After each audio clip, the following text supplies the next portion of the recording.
அஸ்ஸலாமு அலைக்கும். உங்கள் மீது சாந்தியும் சமாதானமும் உண்டாகட்டும். இன்றைய காலை பொழுது உங்கள் அனைவருக்கும் இனிய பொழுதாக அமைய எல்லாம் வல்ல இறைவனை பிரார்த்தித்தவனாக இன்றைக்கும் கோயத்துடைய பல முக்கியமான செய்திகளை பற்றி தான் பார்க்க போகிறோம். வீடியோவை கடைசி வரைக்கும் பாருங்க. தெரியாத நண்பர்களுக்கும் மறக்காம ஷேர் பண்ணுங்க. வீடியோ பிடிச்சிருந்தா ஒரு லைக் பண்ணுங்க, சப்ஸ்கிரைப் பண்ணுங்க, தொடர்ந்தும் சப்போர்ட் பண்ணுங்க. கோயத்துடைய டினார் மதிப்பு உள்ளதா பார்த்தலாம். இலங்கைக்கான ரூபாயில் ஒரு தினாரின் மதிப்பு 971 ரூபாய் 817 உள்ளது. இந்தியாவின் ரூபாயில் ஒரு தினாரின் மதிப்பு 270 ரூபாய் 636 உள்ளது. இது அல்முல்லா எக்ஸ்சேஞ்சுடைய அப்ளிகேஷன் ஆன்லைன் ரேட் ஆகும். அல்முல்லா எக்ஸ்சேஞ்ச் ஜெமியாக்குள் உள்ள மெஷின் ரேட்டை பார்த்தலாம். இந்தியாவுக்கு 270 ரூபாய் 78%, இலங்கைக்கு 972 ரூபாய் 57% உள்ளது. ஜெமியாக்குள் உள்ள மெஷின்களையும் அல்முல்லா எக்ஸ்சேஞ்ச் அப்ளிகேஷன்லையும் 1.25 தினார் தான் கட்டணமாக அறவிடுறாங்க. கோயத்துடைய பல எக்ஸ்சேஞ்சுகளையுமே அக்கௌண்ட் நம்பரை மறைச்சிடுறாங்க. இதை பற்றியுமே உங்களுக்கு தொடர்ந்துமே தெரிய தரது. நீங்கள் ஏதாவது ஒரு புதிய எக்ஸ்சேஞ்சுக்கு பழைய பற்றுச்சீட்டோட போகிறீங்களா இருந்தால் அதில் அக்கௌண்ட் நம்பர் இருக்கா அப்படின்றத செக் பண்ணிக்கோங்க. இல்லாத பட்சத்தில் எழுதிட்டு போனாலும் பிழை இல்லாத அக்கௌண்ட் நம்பரை எழுதிட்டு போங்க. ஏதாவது ஒரு நம்பர் பிழைச்சா கூட உங்களுடைய பணம் நாட்டுக்கு போய் சேராது. அந்த பணத்தை திரும்ப பெறணுமா இருந்தால் ரொம்ப நாட்கள் ஆகும். மறுபடியும் கட்டணம் செலுத்த வரும். இதை பல பேரும் தொடர்ந்து விடுறாங்க இந்த தவறு. அதனால தான் தொடர்ந்துமே தெரியப்படுத்துறது ஞாபகத்தில் வச்சுக்கோங்க. யுனைடெட் கல்ஃப் எக்ஸ்சேஞ்ச் கார்பரேஷன் இந்தியாவுக்கு பணம் அனுப்ப 750 ஃபில்ஸும், இலங்கை பணம் அனுப்ப 1 தினாரும் கட்டணமாக விடுறாங்க. அல்சாமில் எக்ஸ்சேஞ்ச் கார்பரேஷன் 1 தினார் மட்டுமே கட்டணமாக விடுறாங்க. யூஜே எக்ஸ்சேஞ்ச் கார்பரேஷன் 1 தினார் மட்டுமே கட்டணமாக விடுறாங்க. Kuwait Asian International Exchange 750 fils மற்றும் 500 ஃபில்ஸ் போன்ற கட்டணங்களும் அறவிடுறாங்க. குவைத்தில் அல்நாதா, ஏஆர்ஒய், அம்மான் எக்ஸ்சேஞ்ச், யூஜே, அல்சாமில் Ansari Exchange, Lulu Exchange, Joyalukkas, KPE, UAE, Oman Exchange, Bahrain Exchange, BEC, Wall Street Exchange, இது போன்ற இன்னும் பல எக்ஸ்சேஞ்சுகளும் இருக்குது. தற்போதைய சூழல்ல அல்முல்லா எக்ஸ்சேஞ்ச், அல்முசைனி எக்ஸ்சேஞ்ச் எகேலாவில் மட்டும், வேற எந்த பிரதேசத்திலையும் இல்லை, எகேலாவில் மட்டுமே. கெட்மோலுக்கு பின்னால் அல்முல்லா எக்ஸ்சேஞ்ச், அதே மாதிரி சிட்டி ஸ்டார் பில்டிங்கில் இருக்கக்கூடிய அல்முசைனி எக்ஸ்சேஞ்ச் கட்டணமே இல்லாமல் ஃப்ரீயாக நாட்டுக்கு பணம் அனுப்புகிற ஏற்பாடு செஞ்சுருக்கிறாங்க. இது தொடர்ந்துமே பார்த்தீங்கன்னா 1 மாத காலமாக இவங்க இந்த ஆஃபரை வழங்கிட்டு இருக்கிறாங்க. இன்னும் சில நாட்களுக்கு தொடரும் அப்படின்னு தெரிவிச்சிருக்கிறாங்க. முடிந்த வரைக்கும் உங்களுடைய கஷ்டப்பட்டு உழைக்கிற பணத்தை இந்த மாதிரியான வாய்ப்புகள் வழங்கக்கூடிய எக்ஸ்சேஞ்சுகள் அனுப்புங்க. அதே மாதிரி அல்முல்லா எக்ஸ்சேஞ்சில் கொஞ்சம் ரேட்டு கம்மியாக இருக்கும். அதே போல் ஏஆர்ஒய், அம்மான் எக்ஸ்சேஞ்ச், யூஜே, அல்சாமில் இது போன்ற எக்ஸ்சேஞ்சுகள் ரேட்டு கொஞ்சம் அதிகமாக இருக்குது. கட்டணம் 500 ஃபில்ஸ் மாதிரி அறவிடுறாங்க. ஆனால் கூட்டி கழித்து பார்த்தா ரெண்டுமே சரியாக தான் வருது. முடிந்த வரைக்கும் இது போன்ற எக்ஸ்சேஞ்சுகள் உங்களுடைய பணத்தை அனுப்புங்க. குவைத்துடைய தங்க விலையை பார்த்துடலாம். 1 கிராம் 18 கேரட் தங்கத்தின் விலை 17 தினார் 443 ஃபேல்ஸ். 1 கிராம் 21 கேரட் தங்கத்தின் விலை 20 தினார் 350 ஃபேல்ஸ். 1 கிராம் 22 கேரட் தங்கத்தின் விலை 22 தினார் 100 ஃபேல்ஸ். 1 கிராம் 24 கேரட் தூய தங்கத்தின் விலை 23 தினார் 257 ஃபேல்ஸ். மசகு எண்ணெயினுடைய வீழ்ச்சி தங்க விலை அதிகரிக்கிறதுக்கு முக்கியமான ஒரு காரணம். பார்ப்போம் எதிர்வரும் நாட்களில் விலை குறையுதா அப்படின்னு. ஏன்னா இப்போதைய சூழலில் ரொம்ப அதிகமாக இருக்குது இந்த விலை. பலகட்ட ஆய்வு, பலகட்ட தேடல்கள். ஷரியா குழு நேற்றைய தினம் ஃபுல்லாகவே பார்த்துட்டாங்க. எந்த ஒரு பிறையும் தென்படலை. சவுதி அரேபியாவிலையும் அதே நிலைமை. அதனால தான் இன்றைய தினம் புனித ரமலான் நிறைவடைகின்றது என்று நீதி அமைச்சகம் தெரிவித்துள்ளது. புதன்கிழமை நாளைய தினம் நோன்பினுடைய பெருநாளாக இருக்கும் என்று தெரிவித்திருக்கின்றார்கள். எப்படியுமே நோன்பு பெருநாள் பிற கண்டாலும் காணாட்டியும் கடைசி 30 நோன்பு தான், 31வது நோன்பு இல்லை. அந்த பட்சத்தில் எப்படியுமே நாளைக்கு பெருநாள். அதே போல் நோன்பு ஆரம்பித்ததும் தெரியல, கடைசியாக நோன்பு முடிஞ்சு இன்றைக்கி கடைசி நோன்பில் நிற்கிறோம். சுப்ஹானல்லாஹ், நாள் கடந்து வேகமாக போயிட்டுருக்குது. நம்ம தான் அதோடு சேர்ந்து கடக்க மாட்டேங்கிறோம். முயற்சி பண்ணுங்க, நாள் நம்மளுக்காக நிற்காது. அல்ஹம்துலில்லாஹ், பலருடைய பிரார்த்தனைகளில் ஒன்றான இந்த உணவு பிரச்சினை காசாவில் ஓரளவு ரஃபா பகுதிகளில் தீர்க்கமாக இருக்குது. ஏன்னா நிவாரண பொதிகளை சுமந்த வாகனங்கள் பல நாட்களாக தடுத்து நிறுத்தி வைக்கப்பட்டிருந்தது. அல் சிசியின் உத்தரவின் பிறகு, எஜிப்நாத் அதிபரின் உத்தரவின் பிறகு அந்த எல்லை கதவுகள் திறக்கப்பட்டு அனைத்து உணவு வாகனங்களும் உள்ளே நுழைகின்றன. ஒருவேளை இன்றைய கடைசி நோன்பு கொஞ்சம் உணவோடு அவங்க பிடிக்கக்கூடிய வாய்ப்பு கிடைச்சிருக்கும். அல்ஹம்துலில்லாஹ். அதே போல் நோன்பு பெருநாளைக்கு கொஞ்சம் சாப்பாடோட அந்த நோன்பு பெருநாளை கொண்டாடக்கூடிய வாய்ப்பு அவங்களுக்கு கிடைச்சிருக்குது. ஆனால் இது கொண்டாட்டம் இல்லை, அந்த மக்களுடைய பேரளவான திண்டாட்டத்துக்கு மத்தியில் இந்த உணவுக்கான ஒரு வாய்ப்பு கிடைச்சிருக்குதுன்றது ரொம்பவும் சந்தோஷம். அதே போல் முடிந்த வரைக்கும் பிரார்த்தனை பண்ணலாம். எல்லாம் வல்ல இறைவன் இந்த மக்களுக்கான விடுதலையை வெகு விரைவில் பெற்றுக் கொடுக்கட்டும் அப்படின்னு. தற்போதைய குவைத்தின் முக்கிய பங்களிப்பான மருத்துவ சிகிச்சை குழுவோடு இன்னும் பல்வேறு நாடுகளில் இருந்து 10க்கும் மேற்பட்ட அறுவை சிகிச்சை மருத்துவர்கள் இணைகின்றார்கள். காசா மற்றும் ரஃபா பகுதிகளில் இருந்து வரக்கூடிய அனைத்து நோய்வாய்ப்பட்டவர்கள் காயப்பட்டவர்களுக்கு சிகிச்சை அளிப்பதற்காக குவைத்துடைய இராணுவ தளத்திற்கு நேற்றைய தினம் அவர்களை வரவேற்றார்கள்.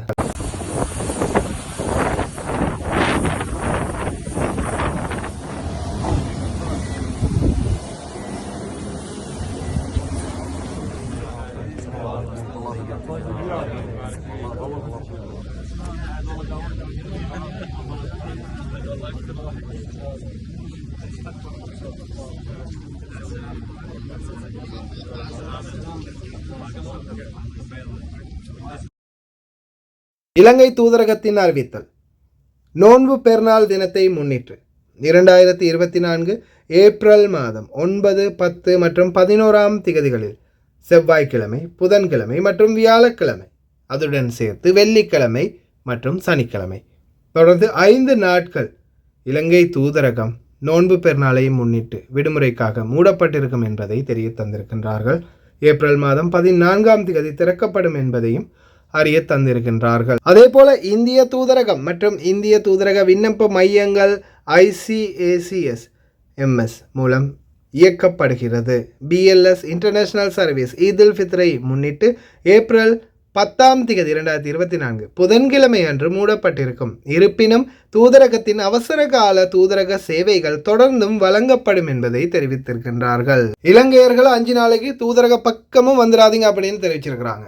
இந்தியர்களுக்கான சேவைகள் வழங்கப்படும் மூடியிருந்தாலும் அப்படின்னு தெரிவிச்சிருக்கிறாங்க. ரொம்ப மகிழ்ச்சி, சிறப்பு, மிகச் சிறப்பு.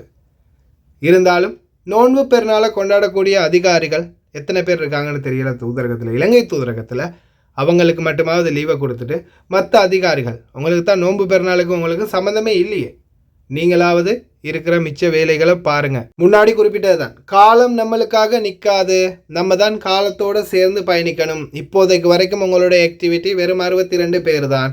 பாஸ்போர்ட் உள்ளவங்க அவங்க பாட்டில் போகிறாங்க, ஓகே. பாஸ்போர்ட் இல்லாதவங்க இப்போதைக்கு வரைக்கும் 62 பேர். மீதி பேருடைய நிலை என்னதான் நடக்குது எதுவுமே தெரியலை. ஆனால் இலங்கையில் உள்ள சோஷியல் மீடியாக்களுக்கு மட்டும் அழகாக பேட்டி கொடுத்துறீங்க.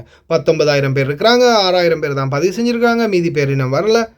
இருக்கிறவங்களே அனுப்புறத காணும், மீதி பேரும் என்ன செய்ய? அவங்க வருவாங்க, முதல்ல இருக்கிறவங்களை அனுப்புங்க.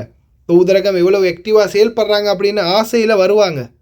தயவு செய்து வேகமாக முடிவெடுங்க. இலங்கை தூதரகமே நாள் கடந்து போயிட்டுருக்குது, தொழிலாளர்கள் சீரழிஞ்சிட்டு இருக்கிறாங்க. இங்கே அக்காம இல்லாதவங்க வெளியில் ஒவ்வொருத்தருக்கிட்டையும் கஷ்டப்பட்டு சின்ன பின்னமாகிட்டு இருக்கிறாங்க. முடிஞ்ச வரைக்கும் வேகமாக அனுப்புறதுக்குரிய முயற்சியை பண்ணுங்கள். இப்போவே குவைத்தி மக்களிடையே சலசல் பரிசல் ஆரம்பமாக இருக்குது, இலங்கை தூதரகம் ஆக்டிவ் இல்லை அப்படின்னு. குவைத் கவர்மெண்டோட காதுக்கு போகிறதுக்கு இடையில் வேலையை குயிக் பண்ண பாருங்க. நோன்பு பெருநாளை முன்னிட்டு பொது ஒழுக்காற்று காவலில் வைக்கப்பட்டுள்ள காவல்துறை உறுப்பினர்களை விடுவித்தல்.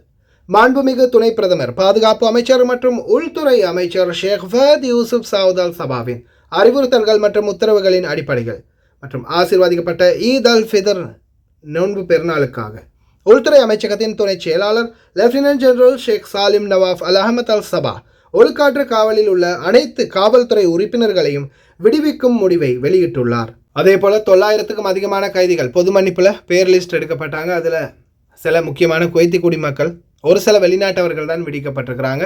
இன்னும் எத்தனையோ தொழிலாளர்கள் வெளிநாட்டவர்கள் சிறையிலே தான் இருக்கிறாங்க.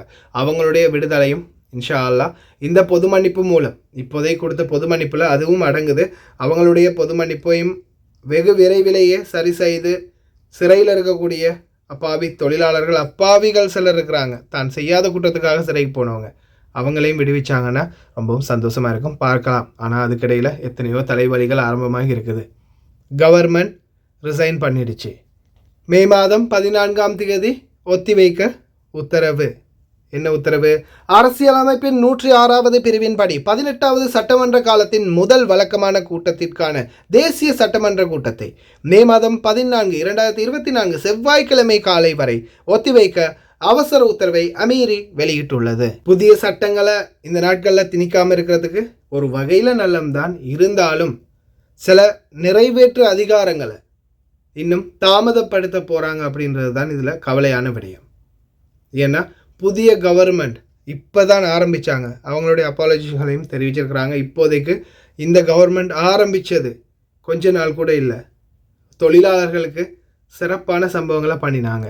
பொது மன்னிப்பு, விசிட் வீசா, ஃபேமிலி வீசா, இன்னும் எத்தனையோ விடயங்களை எதிர்பார்த்துருந்தோம்.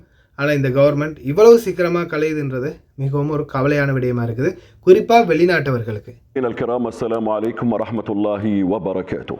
أمر أمري بقبول استقالة رئيس مجلس الوزراء بعد الاطلاع على الدستور وعلى الأمر الأميري الصادر بتاريخ 22 من جماد الآخرة 1445 هجرية الموافق 4 من يناير عام 2024 بتعيين رئيس مجلس الوزراء، وعلى المرسوم رقم 1 لسنة 2024 بتشكيل الوزارة والمراسيم المعدلة له، وعلى كتاب الاستقالة المرفوع إلينا من سمو الشيخ الدكتور محمد صباح السالم الصباح رئيس مجلس الوزراء. أمرنا بالآتي: مادة أولى: تقبل استقالة سمو الشيخ الدكتور محمد صباح السالم الصباح رئيس مجلس الوزراء والوزراء، ويستمر كل منهم في تصريف العاجل من شؤون منصبه لحين تشكيل الوزارة الجديدة. مادة ثانية: يعمل بأمرنا هذا من تاريخ صدوره ويبلغ إلى مجلس الأمة وينظر في الجريدة الرسمية. أمير الكويت مشعل الأحمد الجابر الصباح صدر بقصر السيف في 28 من رمضان 1445 هجرية الموافق 7 من أبريل عام 2024 ميلادية. شكرا لمتابعتكم والسلام عليكم ورحمة الله وبركاته. தலைவலிகள் அடுத்ததை பார்த்துடலாமா? அமீரி கட்டளை, புதிய கவர்னர்ஸ் நியமனம். 5 கவர்னரேட்களுக்கு புதிய கவர்னர்கள் நியமனமாகின்றார்கள். எல்லாமே அரச குடும்பத்தை சம்பந்தப்பட்ட கவர்னர்கள், ஷேக்மார்கள் நியமிக்கப்படுகின்றார்கள். வாஸ்தாக்கு இனிமே இடமே இல்லை. اليوم الأحد مرسوم أميري بتعيين 5 محافظين لكل من محافظات الفروانية والعاصمة ومبارك الكبير والأحمدي والجهراء، وقضى المرسوم بأن يعين بدرجة وزير لمدة 4 سنوات الشيخ عذبي ناصر العذبي الصباح محافظا لمحافظة الفروانية، والشيخ عبد الله سالم العلي الصباح محافظا لمحافظة العاصمة، والشيخ صباح بدر صباح السالم الصباح محافظا لمحافظة مبارك الكبير، والشيخ حمد سالم لحمود الصباح محافظا لمحافظة الأحمدي، وحمد جاسم محمد محيسن الحبشي محافظا لمحافظة الجهراء. صدر اليوم الأحد. கல்வி அமைச்சில் பணிபுரியும் ஊழியர்களுக்கு அடுத்த தலைவலி ஆரம்பம். கல்வி அமைச்சின் முக்கிய அறிவித்தல்: முன் அறிவித்தலின்றி கைரேகையை மேற்கொள்ளாதவர்களின் சம்பளம் இடைநிறுத்தம். கைரேகை செயல்படுத்தும் நடைமுறைகளை முடித்த பிறகு சம்பளத்தை மீண்டும் விசாரித்ததன் பிறகு வழங்கப்படும். கல்வி அமைச்சின் கைரேகை வேலை திட்டம்.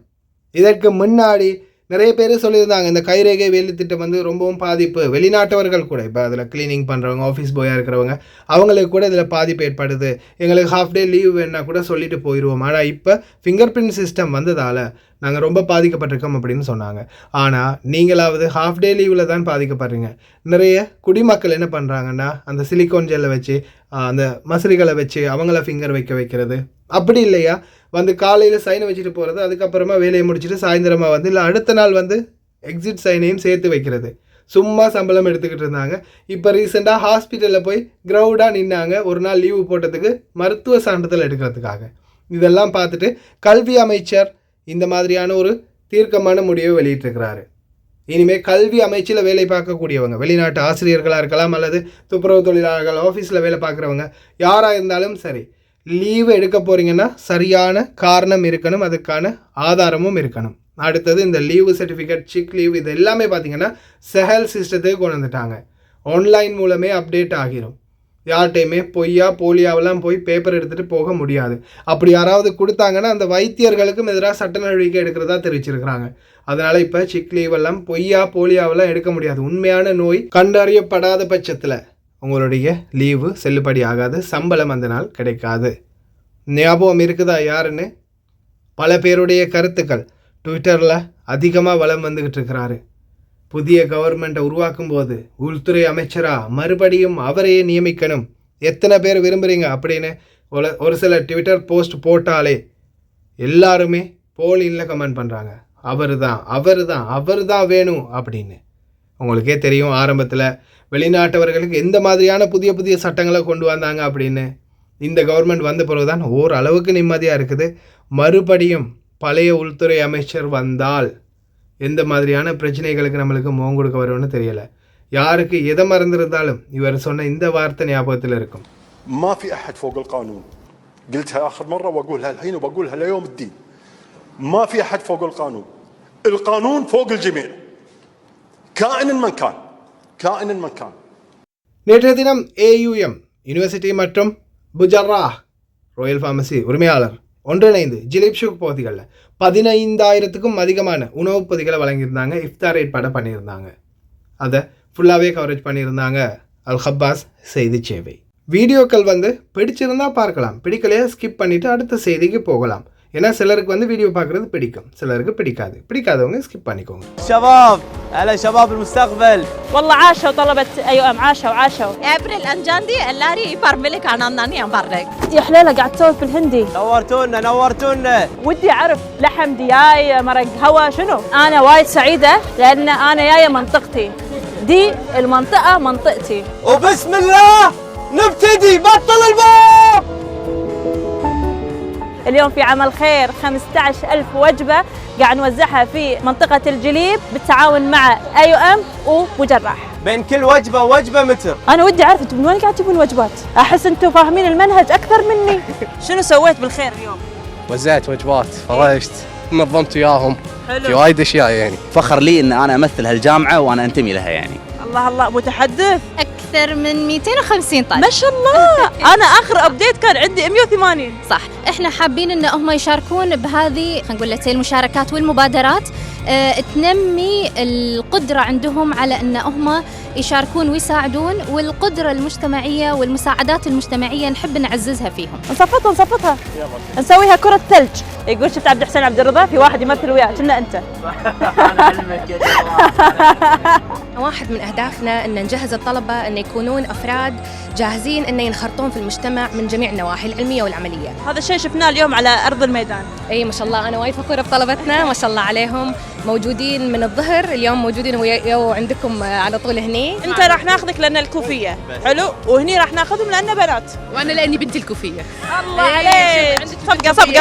صفقه والله العظيم مو مجامله، ولكن هو مو افطار صائم عادي. هناك في جوائز قبل الفطور، الناس كذي قاعدين قالوا يخيونسونهم يسالونهم سؤال بيعطونهم جوائز. شنو جمع كلمة اخطبوط؟ يبوي اخاطب الإجابة صحيحة. وانا عاوز اخطب. كم مرة صام الرسول عليه الصلاة والسلام؟ 9. صح يا اخي احنا غير. ايوه شو مسوين انتم؟ شو مسوين؟ طبعا اليوم احنا مبادرة AUM هذه اكبر مائدة افطار صايم في تاريخ الكويت، قاعد تشوفون الحضور وللحين باقي ساعة ويمكن ما راح نحصل مكان ثاني. انا جدا سعيد ان AUM عطتنا هذه الفرصة ان نطلق هذه المبادرة، ومشكورين القبس انكم معنا بعد. شكرا لتواجدكم لتغطيه هذا الحدث الكبير، مو بس في تواجد الناس وفي عدد الوجبات، لكن في القيمة واللي كل يوم عن يوم احنا نثبت فيه ان احنا بلد انسانية وان احنا يعني منبع الانسانية. ناس حطوا السفرة، ناس حطوا الاكل، ناس وانا حط ليتات. زينة ناس. اي والله. لا هو ثقيل يعني. تعال هاي كاميرتنا 100 كاميرا. اليوم كأنه كذي يوم فرحة وناسة، الكل قاعد ومستمتع. مع ان تخيلوا ان احنا جايين من الساعة 3 والاذان متى 6 وشيء. واحدة. நேற்றைய தினம் மிஷரப் பகுதிகளில் ஒரு வடிகானுடைய மூடி திறந்திருந்ததால் அதில் விழுந்து ஒரு தொழிலாளர் காயமடைந்திருக்கிறார். அதே மாதிரி அவரை மீட்க உடனடியாக தீயணைப்பு படை விரைந்து வந்திருக்கிறாங்க. இதை தொடர்ந்துமே நான் தெரியப்படுத்துறது இதனால தான். ரோட்டில் எங்கெங்கே பள்ளம் இருக்குது, எங்கெங்கே பிரச்சனை இருக்குது அப்படின்றத உங்களுக்கு தெரியப்படுத்துறது இதற்காகத்தான். ஏன்னா இந்த மாதிரி பல இடங்களில் பள்ளங்கள் திறந்திருக்குது. அதே மாதிரி சில வடிகான்களுடைய மூடிகளை சில திருடர்கள் திருடிட்டு போயிடுறாங்க இரும்புக்கு விற்கிறதுக்காக. அதனால் எத்தனையோ பேர் பாதிக்கப்படுறாங்க, ஓட்டுநர்கள் கூட. ஏன்னா ரோட்டு ஓரமாக போயிட்டு இருக்கும்போது ஏதாவது இல்லைன்னா வாகனம் ஓரமாக நிறுத்தும் போது இந்த மாதிரி மூடிகள் திறந்துருந்தால் வாகனம் உள்ளே விழுந்துச்சுன்னா கீறல்கள் ஏற்படலாம், சேதமாகலாம், அது கடைசியில் உங்கள் தலையில் கூட விழலாம். அதனால் ஓட்டுநர்கள் ரோட்டில் ரொம்ப ஓரமாக போகாதீங்க. அதே மாதிரி நடைபாதைகளில் இருந்தாலும் சரி, ரோடுகளை கடக்கக்கூடியவங்க நடக்கக்கூடியவங்க தயவு செய்து கவனம். வடிகான்களுக்கு மேலே சும்மா மூடி இருக்குது நல்லதாக இருக்குன்னு கூட நடக்காதீங்க.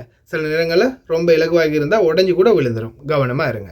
ரொம்ப ஆழம் இந்த நாட்டில் இருக்கக்கூடிய வடிகான்கள். அதே போல் கோயத்துடைய 360 மாலுக்கு முன்னால் இருக்கக்கூடிய மெஸ்ஸிலா போகக்கூடிய 6வது ரிங் ரோடு இப்போதைக்கு ரெடி பண்ணிட்டு வராங்க. ஆனாலும் அந்த ரோட்டில் பாலம் 40வது ரிங் ரோட்டுக்கு மேலே இருக்கிற பாலத்தில் உள்ள கம்பிகள் எல்லாம் நிறைய ஓட்டைகள் விழுந்திருக்குது. ரொம்ப கவனமாக இருங்க ஓட்டுநர்கள். எல்லாத்தையும் விட பெரிய கவலை என்னென்னா அல் முத்தலா நகரம் தொடர்ந்து ரோடுகளுடைய மோசமான சூழலை பார்க்கும்போது ரொம்ப கவலையாக இருக்குது. பல ஆயிரக்கணக்கான குடும்பங்களுக்காக அந்த நகரம் உருவாக்கப்பட்டது. சில நூற்றுக்கணக்கான குடும்பங்கள் தான் இப்போதைக்கு குடி போயிருக்கிறாங்க. அதற்குள்ளேயே புதிதாக போட்ட ரோடுகளுடைய நிலைமையை பாருங்க.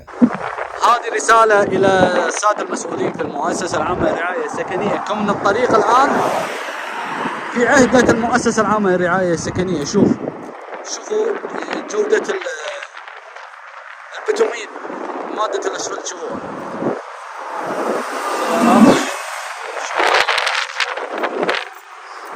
شوفوا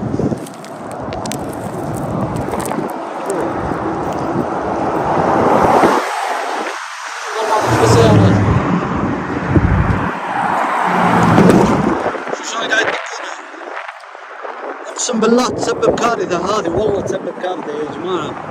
مساله شوف الماده، شوف التفتت الصخور. ها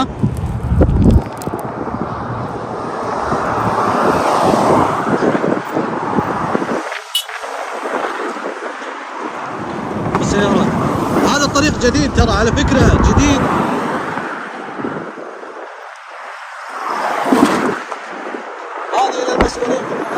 الرعاية السكنية شوفوا شغلكم وشوفوا من استلم الطريق.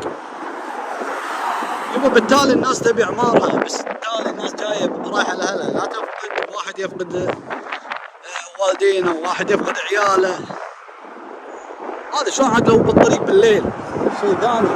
ترى الطريق مظلم بالليل. ها مظلم.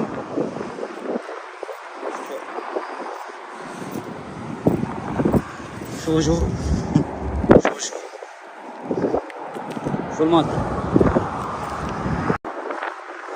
குவைத்துடைய வீதிகள் தொடர்ந்துமே இன்னும் பிரச்சனைகளுக்கான சூழலையே உருவாக்கிட்டு இருக்குது. தயவு செய்து ஓட்டுநர்களே ரொம்ப கவனம். எது நடந்தாலும் கடைசியில் பாதிக்கப்பட போகிறது நாம தான். அதை மறக்காமல் ஞாபகத்தில் வச்சுக்கோங்க. வாகன ஓட்டுநர்கள் முடிஞ்ச வரைக்கும் வேகத்தை குறைச்சிக்கோங்க. இல்லாத பட்சத்தில் நம்மளுடைய உயிருக்குத்தான் ஆபத்து. அதே போல் பொது மன்னிப்பு சம்பந்தமான தகவல்கள் மீண்டும் மறு அறிவித்தல் வரும் வரை பொறுமையாக இருங்க. இன்ஷா அல்லாஹ் பார்க்கலாம் என்னதான் செய்ய போகிறாங்கன்னு. உண்மையிலேயே ரொம்ப கவலையாக இருக்குது இலங்கையர்களை நினைக்கும் போது. இவ்வளவு நாளாகியும் இன்னும் சரியான எந்த ஒரு தீர்மானத்தையும் முடிவையும் எடுக்காமல் இருக்கிறாங்க இலங்கை தூதரகம். சொல்ல வார்த்தை இல்லாமல் இருக்குது. தொழிலாளர்கள் எவ்வளவோ கஷ்டப்படுறாங்க. இருந்தாலும் 5 நாள் விடுமுறை என்றது ரொம்ப அதிகம்தான். கொஞ்சம் சிந்திச்சு செயல்பட்டால் நல்லது. கடைசி வரைக்கும் பார்த்த எல்லாருக்குமே ரொம்ப நன்றி. தெரியாத நண்பர்கள் நிறைய பேர் இருப்பாங்க, அவங்களுக்கும் மறக்காமல் ஷேர் பண்ணுங்கள். வீடியோ பிடிச்சிருந்தால் மறக்காமல் ஒரு லைக் பண்ணுங்கள், சப்ஸ்கிரைப் பண்ணுங்கள். இன்னொரு நல்ல வீடியோவில் சந்திக்கலாம்.